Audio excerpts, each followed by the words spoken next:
School ছাত্রীকে পেছন থেকে লাথি মেরেছিল এই কিশোর। উল্টো আরও সেই ছাত্রীকে স্কুল থেকে দেওয়া হয়েছে টিসি।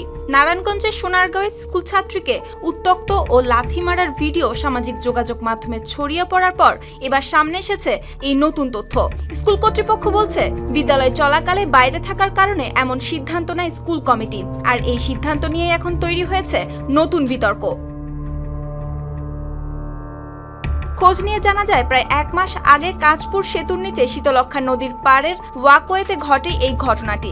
ভিডিওতে দেখা যায় কয়েকজন কিশোর 2 স্কুল ছাত্রীর পেছন পেছন যাচ্ছে। এক পর্যায়ে তাদের উত্ত্যক্ত করা হয় এবং একজন কিশোর পেছন থেকে লাথি মারে এক ছাত্রীকে। আর পুরো ঘটনাটি ভিডিও করেন তাদের সঙ্গে থাকা একজন। ঘটনার সময় বিষয়টি তেমনভাবে সামনে না এলেও কয়েকদিন আগে ভিডিওটি সামাজিক যোগাযোগ মাধ্যমে ছড়িয়ে পড়ে।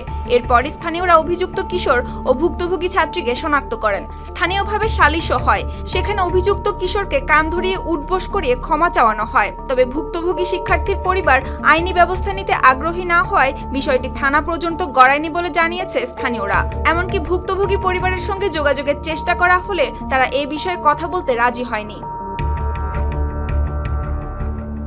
News desk, RTV।